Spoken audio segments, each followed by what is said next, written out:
Lovely, thank you very much. And first of all, can I open by apologizing? I would have much preferred to be there in person, but unfortunately, thunderstorms over the American Midwest put an end to that. But what I want to cover today on this topic of stewardship, and from what I've just heard in the finishing parts of the previous session, the concept's already been discussed.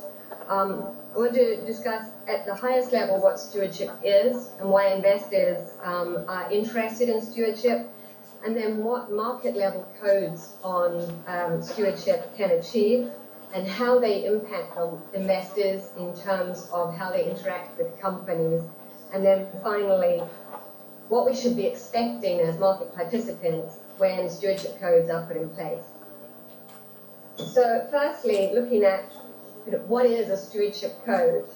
Really, it is as simple as defining the responsibilities of long-term investors, in particular in relation to how they engage with the companies that they invest in, and also how they engage with other participants, such as regulators and their clients.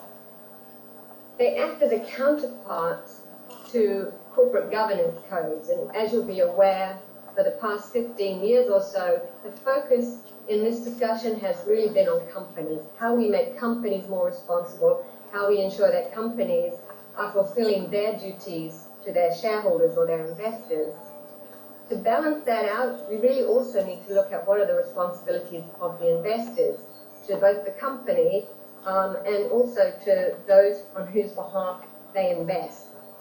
And just to go slightly to one side for a minute, the word stewardship is not always that well understood in different places, but it's a very old concept. And it's based in this idea of improving the quality of an asset well beyond your interest in that asset. And it really comes from the concept of land ownership and passing land on from one generation to another, and things like planting trees now that you won't ever get to see in fruition, that probably only your grandchildren will get to see in their full glory. So there's this idea that we should always be focused in a time period beyond our own level of interest. Even if the payoff is further into the future, then we will benefit from ourselves. So coming back to some of the concepts around stewardship, one of the underlying premises is that long-term investors, such as Blackrock, such as pension funds like CalPERS, have an incentive to act as an owner rather than just trade shares in and out. Also, for those of us that are fiduciary investors, those who invest on behalf of others, not their own money, have a duty of care to those for whom we invest. And a stewardship code is one way of explaining that duty and ensuring that it is fulfilled. It also focuses on protecting and enhancing the long-term value of the assets that have been entrusted to us through using your voice as an investor rather than the traditional mechanism of selling shares or exit when you are concerned about performance or underperformance. Stewardship codes recognize the value of actively engaged investors. And when we're looking at this word active in this context, it means how interactive you are with companies, because it's very important for investors who only invest through indexed strategies, so where they invest in a benchmark across the market rather than focusing on individual company investments, because they don't have the right to sell, therefore they have to use the influence they have as a share owner to ensure that companies are well run and well managed for the long term. Even active investors, though, can't sell as easily as sometimes is believed. And in addition, by the time an investor is so concerned about the direction that the company is taking, usually a lot of value has been destroyed. A lot of value has been lost for the clients on whose behalf you're investing. So it's important for even those who take fundamental positions in companies and actively decide to invest in a particular company, it's important for them to monitor management and to engage where they think management is going off course a little bit. So there are two types of stewardship code in practice, and the broadest one is at the market level. So where a regulator or a group of practitioners perhaps form a blue ribbon committee or similar and establish a code that is meant to be observed across the market. But there's also an approach a lot of investors take, and they might not call it a stewardship code, but in some level they set out what they see as their responsibilities as a long-term investor and how they intend to fulfill those responsibilities. So they're an individual level of stewardship code, which sometimes fits inside a market code, but sometimes exists in a market where there isn't a market level code. So what does a market level code generally cover? On the whole, it sets out for institutional investors the requirement to have policies on engagement, including voting at the shareholder meeting. It generally starts on the expectation that investors will use their votes. And that's premised on the idea that in a lot of markets, the vote is legally seen as part of the asset and therefore needs to be used as thoughtfully and managed as thoughtfully as other parts of rights of ownership, including gathering dividends and receiving information from the company. So it's something that needs to be used with care. Most market level codes also set out expectations on engagement beyond voting, so that interactive dialogue with companies, and expect investors to set out why they would engage and what they would discuss in those kind of engagement meetings. So they discuss the long-term value drivers at the company. Do they discuss how well the company is led and managed, or what we would call governed, how well the company is governed? Do they talk about the company's long-term environmental and social impact, how the company is innovating to ensure that it is able to adapt to the emerging trends in the economy and in the market more generally? And in having these conversations, the idea is to ensure that there's a better mutual understanding between companies and their investors, which leads to a more productive relationship. A lot of market level codes also talk about the collaboration or cooperation between investors, with the idea being that investors who share information when that's allowed and share resources can be more effective at using their voice. Most investors, even the very large ones, don't have a lot of people dedicated to this function of engagement. So to the extent you can share resources, you can be more effective. A lot of the stewardship codes at the market level also encourage investors to engage in the policy framework. And this is important because if the regulatory and soft law or best practice policy framework doesn't support shareholder engagement, doesn't protect the rights of investors, then it's very difficult to be an effective owner. And so engaging in that debate is important to ensure that policymakers understand the investor perspective and reflect that in the rules that they make. And again, in terms of raising awareness of what investors are doing, client reporting is hugely important, particularly, again, for investors who are investing on behalf of others. It's important that your clients or your beneficiaries, if you're a pension fund, understand the investor's perspective on engagement, knows what they're doing, knows how effective that has been, and so the clients or beneficiaries can hold the investor accountable for what it has done. As I mentioned, resources are a significant focus in stewardship codes, and that's largely because there aren't enough of them. But it's important that expectations around how this function is staffed, what qualifications those people have might be discussed in a stewardship code at the market level, how a specialist team, like a corporate governance team or stewardship team, might interact with the portfolio managers and the investment specialists. And importantly, what kind of research is used in the process of both taking decisions around how to vote and working out which companies to engage with on value issues. And I think the focus of the last few years, and I'm clear that it's an issue in Brazil as it is in a lot of other markets, is the growing influence that the proxy advisors have seemed to have or are perceived to have on voting outcomes, and the extent to which direct engagement between shareholders and companies can clarify the expectations of each and perhaps minimize the perceived impact of the proxy advisors.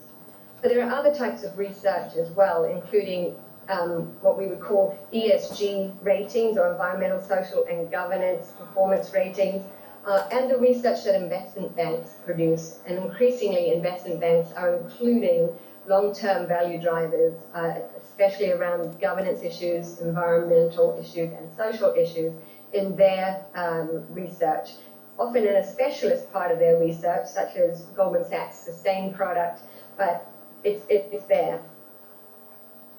Most market-level codes are adopted on a comply or explain basis, and this is really important because that flexibility ensures that investors are not having to undertake activities they don't believe in. To comply is one thing, and it's setting out how you've complied, how you've met the standard set out in the Stewardship Code is an important responsibility. But for those investors who don't believe stewardship is relevant, they also need to explain why they think that. So for some, it might be because they have a short-term strategy. There's no payoff to them for undertaking stewardship, or they don't have a time frame that makes it relevant to the company. Sometimes investors say, we have no client demand. Clients do not want this, they're not willing to pay for it, therefore we're not going to do it. And that's arguably a relevant response as well. And then in other cases, it just doesn't fit the strategy because perhaps the fund doesn't invest in equities or only invest in derivatives and so on, so that there's no ownership stake, there's no ownership mechanism. So there are good reasons not to follow a stewardship program, but you need to explain it and as it fits within a code. And it also is important that at a market level, everyone recognizes there's no one way to be a good owner. Then I want to look at what implementing a code means for investors, for institutional investors such as Blackrock or CalPERS, who you heard from in the previous session. So in the first instance, we have to have policies that cover whether we vote, and if we do vote, what guidelines we use to take voting decisions, how we do our analysis. And the guidelines, the voting decision framework, will usually set out an investor's view on things like directors and how you determine whether to support a director for re-election or not, how you assess the quality of the board as a group, how you expect the board to be composed given the level of independence, both at the board level and at any subcommittee level, any committees of the board, that sort of thing. Most voting guidelines will also cover issues such as audit and how investors analyze the quality of the audit, assess the work of the audit committee, evaluate the audit fees, and therefore how you would vote on re-electing the auditor should that be a matter for the agenda at the shareholder meeting. Most policies also set out investors' view on dividend policies, expectations around returning capital to shareholders, expectations around raising capital, so that, again, when it comes to a vote, it's not a surprise for a company how the shareholder determines to vote on the proposal. And finally, sadly, a subject on which we spend a lot of time because it's a focus for companies and increasingly for the media, is executive pay. And the way that an investor will view the components of executive pay policies and how they assess whether investors have received value for money, if you like. If they think that the policies produce outcomes that are aligned with long-term shareholder value creation, which is clearly the objective. Although it's often not a voting issue, some voting guidelines will also cover shareholder proposals on environmental and social considerations. And these are, by exception, but a lot of policies will also cover that. For For meeting the stewardship code expectation, it's also valuable to explain your process when it comes to how you do your voting, what inputs you have around research, how many people, whether investment professionals are involved in the voting decisions, and how the votes are cast, not on each proposal, but how the votes are executed, what steps there are in the chain. And another important part of a voting guideline is talking about how you deal with conflicts of interest. All investors have them from time to time, and setting out what they are or how you think about them and how you mitigate for them to ensure that you're always working in the interest of your clients is an important part of a guideline. Then when it comes to engagement, assuming again that you as an investor do engage with companies, it's always valuable to set out why you do it, what you're expecting to get out of it, and how you'll assess the quality of that engagement in terms of outcomes. And so from Blackrock's perspective, we think engagement is valuable because it helps us build a mutual understanding with the companies that we invest in. Sometimes investors, because they're relying on public information, don't have a good understanding of what a company's intentions are, what its objectives are. And by explaining that to the company can rectify that situation and minimize the opportunity for misunderstandings. Equally, companies often don't understand their investors very well. It surprises me sometimes how few companies understand what index investing is, and BlackRock is a very significant index investor. And the number of times a company has said, if you don't like what we're doing, why don't you sell our shares? And we have to explain that because we're an index investor, that's not an option, therefore we're engaging, is quite eye-opening. The other reason that we engage with companies, both when it's my team, which is a corporate governance team, and when our portfolio managers do it, is to really build our understanding of what the value drivers are in a company and what the key risks to that value creation are. And sometimes, outsiders can take an educated guess at what those are. Sometimes companies' disclosures are adequate to help you understand that. But often it's not until you have a dialogue with the company that you get the full nuance of the situation. Another important outcome of engagement is sharing concerns. Where investors are concerned about what a company is doing, it's better to explain that privately, let the company respond and clarify their perspective on an issue, and make sure that, again, there's this common understanding or mutual understanding. But it's also a very valuable opportunity for companies to share their concerns about what investors are saying or doing or what is happening in the broader marketplace. So not necessarily company specific, but things that are going to influence the company that are outside the company's control. A lot of people think that engagement is purely about seeking change. And this is what you see in the newspaper, the most exciting engagement that ends up in the media. Often it's presented as being something confrontational or divisive, where the shareholders are against the company or the management. And I think, on the whole, that is not a very productive way to think about engagement. Because shareholders and companies are generally on the same side. We all want companies to be successful over the long term. Generally, the reason that change is being sought by investors is because they think the means to get that long-term performance is different to what the company thinks it is. But most of the change that we see at BlackRock in our engagement is incremental, and we do it privately because we want the company to make the change because they fundamentally believe it makes sense, not because they feel forced to because we've embarrassed them publicly. So as Bill was saying in the previous session, we engage privately. We want the company to get the credit for any changes it makes. And we also want the company to consult with all their shareholders before making a change, because ultimately the board has to decide what is the right approach for all the shareholders for whom the board is accountable, but understanding the perspectives and the expectations of individual shareholders can help them take a better informed decision. Then when it comes to how you engage, there's a very broad range of activities. So voting, as I mentioned, is the broadest and it's the lightest touch. BlackRock votes at about 15,000 meetings a year, So we clearly do not meet in person with every single company whose shares we vote. We try to focus on those ones where we need more information to take a better informed decision. You then have one-to-one meetings, whether you meet by telephone or in person, but that's more of the dialogue to build that mutual understanding, help build that long-term relationship. A lot of investors write letters, particularly to the companies outside their home market, because they see that as a better mechanism for explaining their perspective on issues than trying to meet with all the companies. Some investors use the media because that's a very broad-based way of getting your point out into the public domain and perhaps getting others to come on board with you and share your concerns.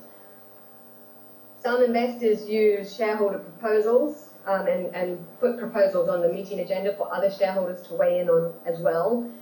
And then finally, at the most extreme escalation, some shareholders use litigation as a means to engage the company and to fulfill their responsibilities in relation to stewardship, so protecting the value of their clients' assets through litigation.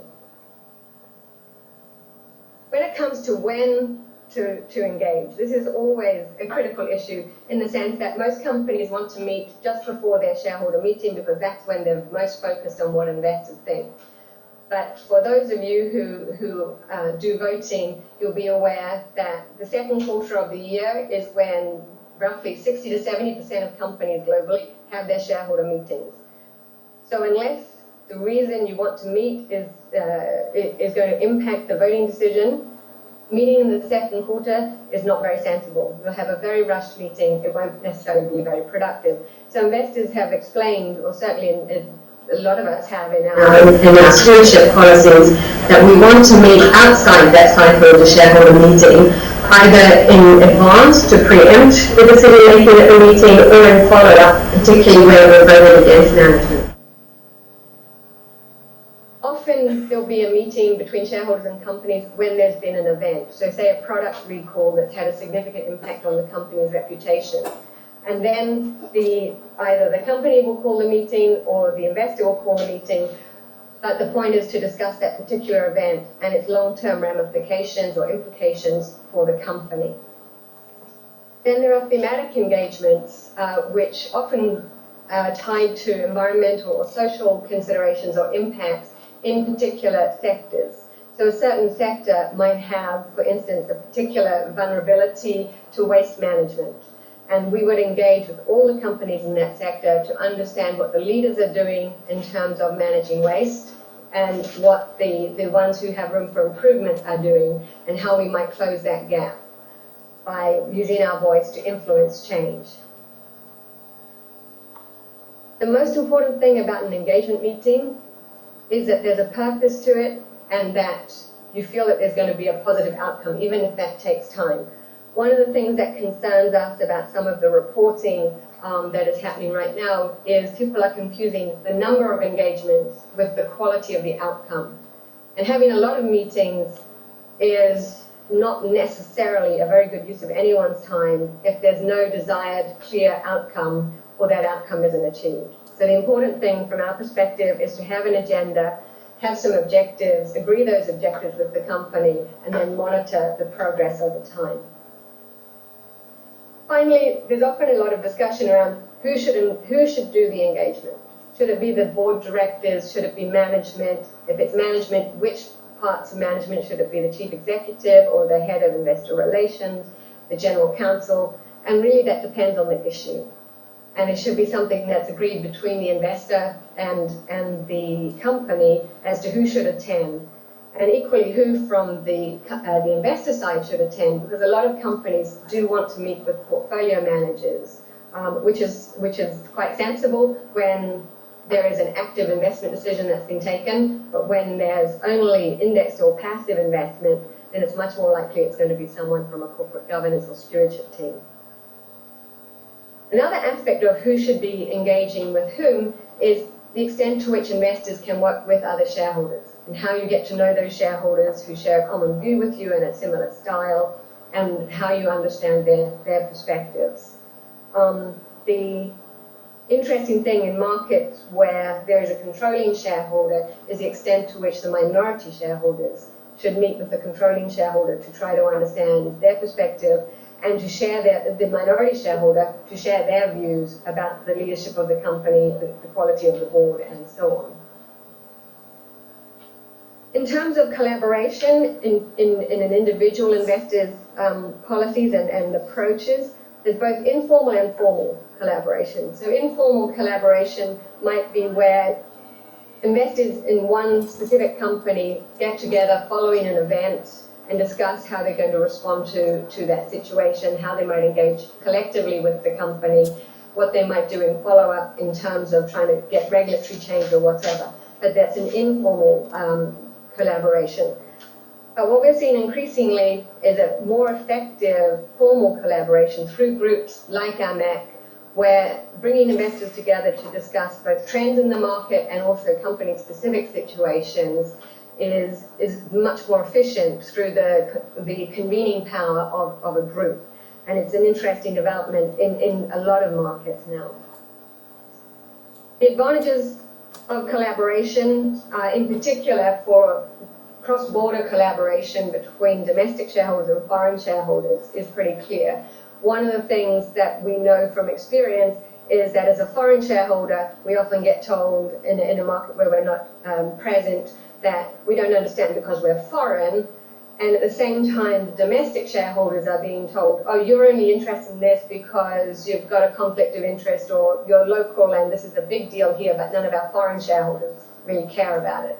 So foreign and domestic shareholders working together can really help make each more effective, and certainly from the foreign investor's point of view, can give you more credibility because it's clear you do understand the context in which the company is operating through that collaboration.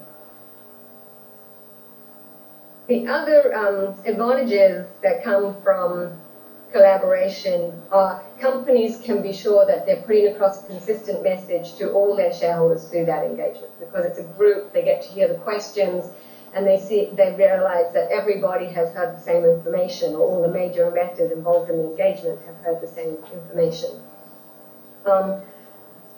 And again, from experience, one of the very valuable things about collaborating with other investors is that companies can't tell you that you're the only investor who's worried about a particular issue.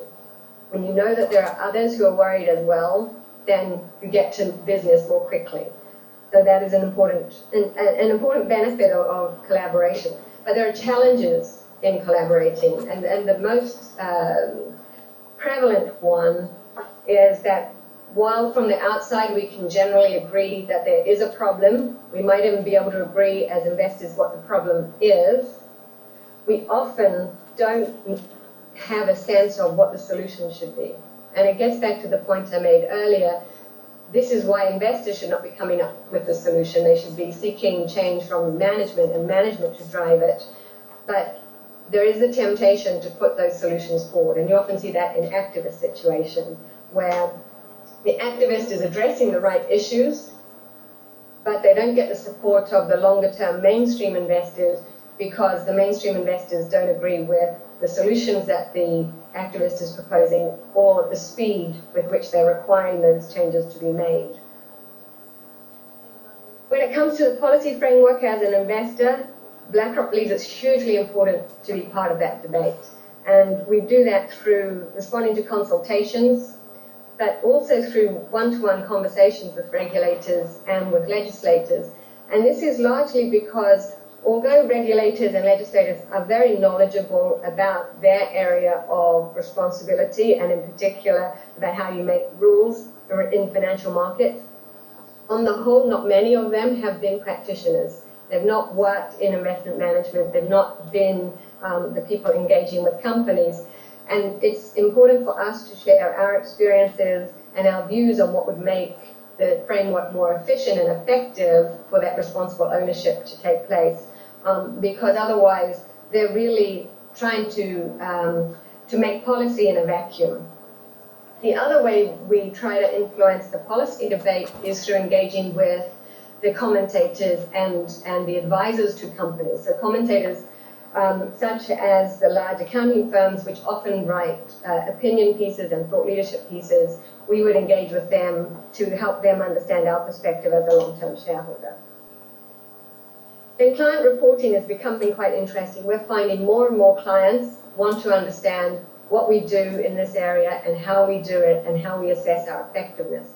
So often investors put their vote outcomes, their voting reports on their website. We also explain our engagements without naming companies, but putting case studies out in an anonymous way, again, in client reports and on our website. We have also started to produce thematic research, which we share on the website and directly with clients on things like board diversity and how we're engaging to encourage board diversity.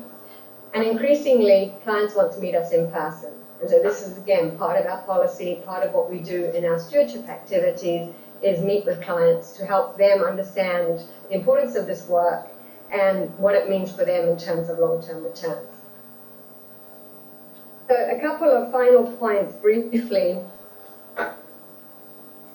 It is important to do a little bit of a reality check. Most diversified global investors like Blackrock cannot meet all the companies that we invest in. So we have to focus. In addition, the majority of companies are actually doing pretty well most of the time. And it shouldn't be the job of investors to try to micromanage or second guess companies or boards. So we should be leading them to do what they're best at. We need to focus on those companies where we think there's underperformance, either on financial terms or on their governance and environmental and social risk management and structures. And then use our voice as a long-term investor on behalf of our clients to improve those practices, which we believe support long-term value creation. So, in summary, stewardship codes are spreading globally. We have seen it start with the International Corporate Governance Network policy on the responsibilities of institutional investors. The United Kingdom and the Netherlands introduced policies not long after that. More recently, Malaysia and Japan have introduced policies. So this is not just an Anglo-European phenomenon, it is much broader. Hong Kong is consulting right now on what to introduce. South Africa has a policy, a stewardship code that's very much focused on sustainability and long-term investing as well. So the point is, as much as they're propping up across the world in a lot of different markets, they all have these core features that I've discussed here around holding institutional investors accountable for what they do on behalf of their clients or their beneficiaries if they're a pension fund. And in our view, stewardship codes are important because they're needed to balance out the corporate governance codes. A corporate governance code is not going to be effective if investors are not meeting their responsibilities of assessing the quality of the governance of a company and pushing for better governance and protection of shareholder interests if that is necessary. And the reason that we do it is because when companies are well led and well managed, so well governed, we expect performance to be better, less volatile, more sustainable, and definitely more predictable over time. And as in companies and investors build a better understanding of one another and their expectations are met, then we have better capital markets, and that supports all of our objectives. So thank you for that.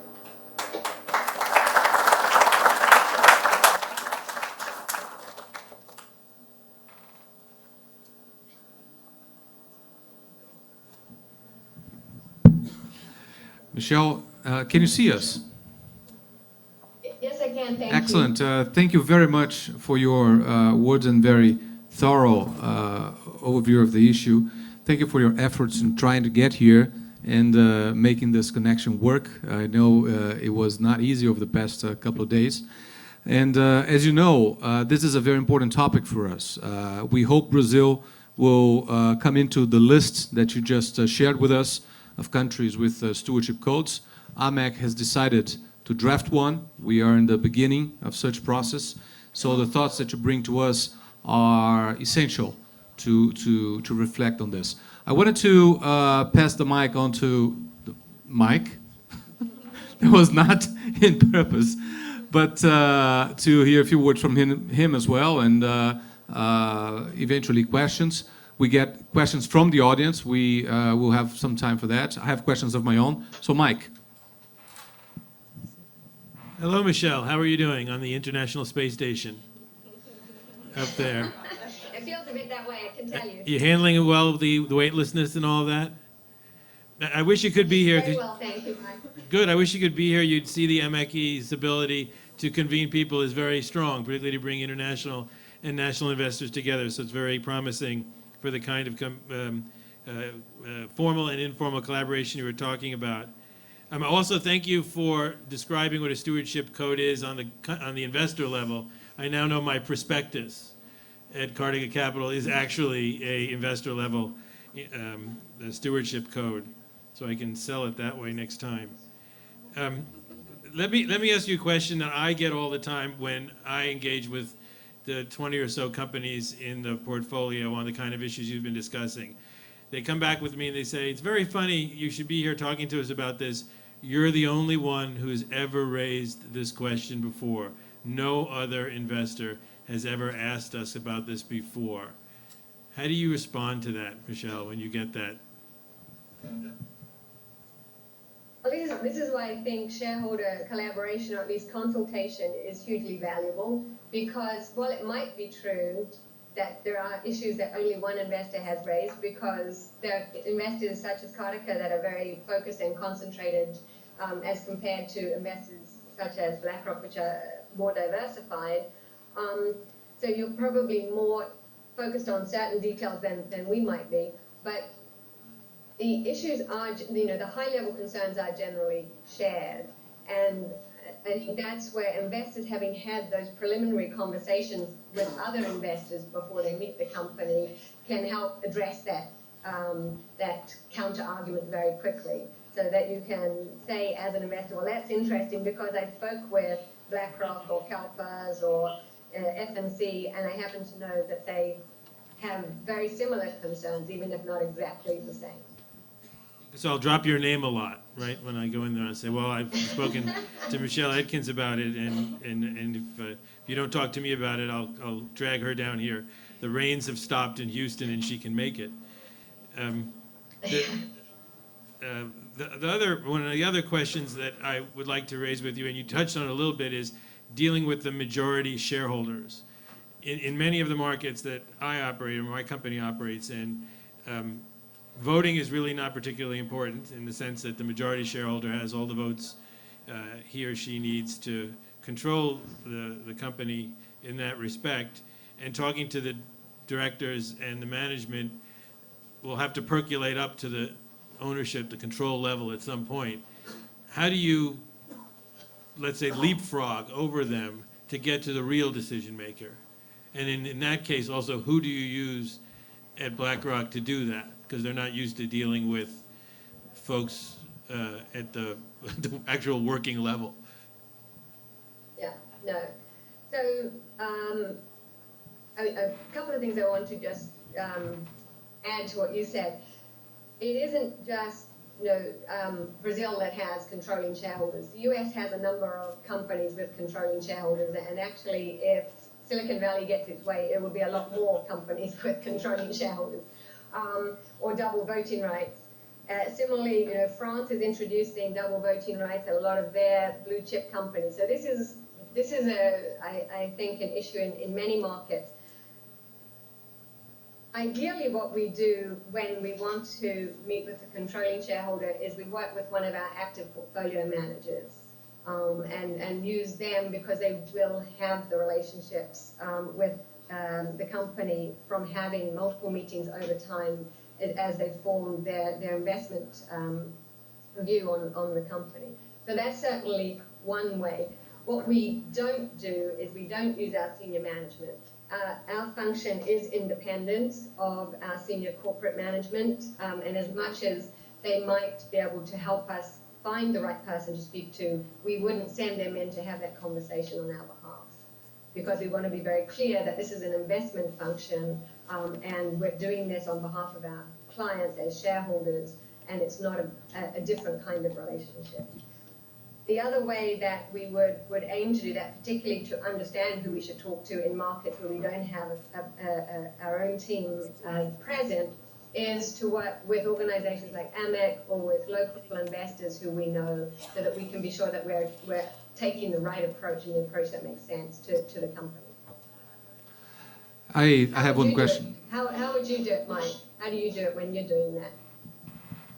We have the advantage of having a much smaller portfolio, 20 companies. We don't actually enter a company until we've met with the controlling shareholder and the chairman of the company. So we've established that relationship already. Michelle, you should hope that your friends at Silicon Valley don't meet with Brazilian airlines, because they are kind of making the double voting rights child's play. But I wanted to ask you, when looking at younger jurisdictions, such as ourselves, where stewardship is a new concept, what role do you see in both the legal, the regulatory, and the self-regulatory environment, and also the market pressures to speed up the adoption of stewardship? We've seen Bill McGrew here mention that when he hires managers across the globe, he requires that they disclose their stewardship practices. So how would you rank the importance of these realms to improve the process? I think we shouldn't focus on only one, because all of these are clearly interconnected and ideally they're complementary. I think in terms of getting a stewardship code in place, certainly Blackrock's preference is for that to be developed by practitioners. And there's a simple reason for that. It happens more quickly, it's generally more practical because the people putting it together know how to make it effective once it's finalized. And it's going to get more buy-in, so more support from all of those parties it will affect, if everyone's participated in the debate and the discussion and feel like they have some ownership of it. That said, in some markets, there needs to be a legal or regulatory ownership or sponsorship of that type of initiative, simply because that's the legal framework or the cultural framework in that market. So I think it has to be done in the context of the place. But my strong preference is not to go the legal route. It just takes so long. And often what you end up with is the result of a lot of negotiation and not necessarily something that achieves the desired outcome of those who wanted to put it in place. So in this case, the investors and the clients and beneficiaries of the investors. But it's a long way of saying I think self-regulation and practitioner-developed initiatives and codes are more effective over time. You don't have to be gentle if you don't want to, but what's your perception of the Brazilian environment in that respect today? The Brazilian governance system, sorry, I didn't quite... The Brazilian environment in terms of stewardship of institutional investors, local ones. Well, I think it's like in a lot of places, until you start debating it and people understand and appreciate both what it is and why it's useful, you don't necessarily have a lot of activity in an area. And as you said, in a young market, some of these things haven't been discussed for as long as they have in another market. So for instance, in the UK, where the first corporate governance code came from, the governance and the responsibilities of investors as the counterpart have been debated very publicly for over 30 years now. So it's quite natural that it's reached a level of fruition that it has. But I think having the debate is the most important thing. Okay, any questions from the audience? Alguém na plateia? I think the audience is a little bit shy. We're right on time anyway, so I ask Mike, do you have any final comments? Michelle, I wonder if you could comment on cooperation between investors in stewardship by theme. And I raise it because we've had a little experience of that at Cartica. We consider ourselves have a fair amount of expertise in governance, but we're not environmental engineers. But we have partnered with some investors in a couple of our companies, particularly an oil and gas company I can mention, and we have relied on them to deal with the environmental issues, but keeping us informed, and they can count on our support on those things. And we've taken the lead on the corporate governance side with their, they don't have to back me on everything I say on corporate governance, but that we keep them informed and we work together on that. Have you had that kind of experience of sort of thematic specialization in the engagements in these cooperations?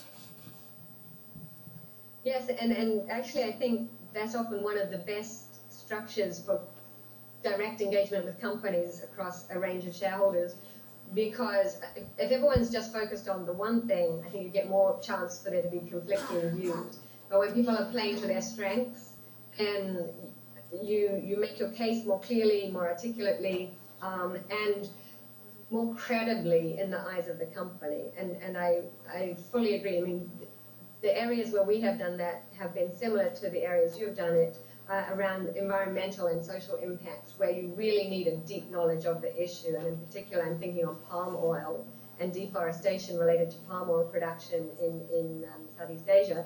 So it's, on our part, we've been talking about the governance structures, the risk management structures in place, to ensure that companies are meeting the global policy requirements that they say they are meeting. And the other shareholder has covered the technical detail of deforestation, biodiversity, and palm oil production. One question. Not a question, just a real quick comment, actually. There is an organization, sorry, Bill with CalPERS. There is an organization who we have found to be quite helpful in organizing around thematic type issues dealing with global investors, and that's the Principles for Responsible Investment, or PRI. They've developed a pretty amazing framework called the Clearinghouse, and it allows global investors to come together to focus in on a particular thematic issue, whether it's human capital management. That's a dedicated theme right now that a large number of investors, asset owners, and managers are working with, educating themselves, identifying best practices for engaging companies in which they invest. There's also a thematic engagement around engaging on climate risk. And so there are markets and forums that are out there that brings that global perspective, because there's really no one market or one investor that has all the answers. And so that's another example that I would throw out there. Right, Bill, thank you very much. And with that, we should finish this panel. Michelle, thank you very much.